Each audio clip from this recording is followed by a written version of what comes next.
আমি নিজে যে এত সুন্দর সাজতে পারবো নিজে নিজে আমি কোনোদিনই ভাবতে পারিনি। আর আমার হেল্পার ছিল আমার শাশুড়ি মা। তো কেমন হয়েছে, আমাকে কেমন লাগছে জানিও। আর সেজেগুজে চলে আসলাম বিয়ের বাড়িতেই। দেখা যাক বিয়ে বাড়িতে কত সুন্দর সাজিয়েছি, সেটাই আমি দেখছিলাম বারবার ঘুরে ঘুরে। খুব সুন্দর সাজানো হয়েছে। তো সাজানোটা দেখেই চলে যাব এখন বিয়ের কোণের ধারে। চলো বিয়ের কোণে কী করছে দেখা যাক, তারপরে দেখা হচ্ছে তোমাদের সঙ্গে।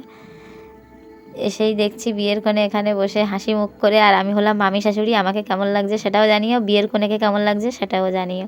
আর এই যে মেয়ের বৌদি, আর মেয়ে একটু টেনশানেই ছিল যে কেমন হয়েছে না হয়েছে, ওই জন্য মেয়ের মুখটা ওরকম ছিল।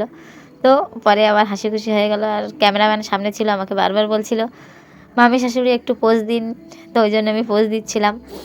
তো দেখো আমাদের দুজনকে কেমন লাগছে। আর এটা হলো মেয়ের মা, মানে আমার দিদি। তো দেখো কেমন লাগছে তোমরা জানিও। আর মায়ের মন তো খুব কষ্ট হচ্ছে, মেয়েকে বিয়ে দিয়ে দিচ্ছে, আর আমি একটু আয়না দেখেই মানে একটু পোজ নিয়ে নিলাম। আবার আর সাজগোজ করে পোজ দিতে কেই না ভালোবাসে বলো। বাইরে বেরিয়ে দেখি একজন নাচ শুরু করে দিয়েছে গানে, আর আমি তো গানটা দিতে পারছি না, কপিরাইট দেবে।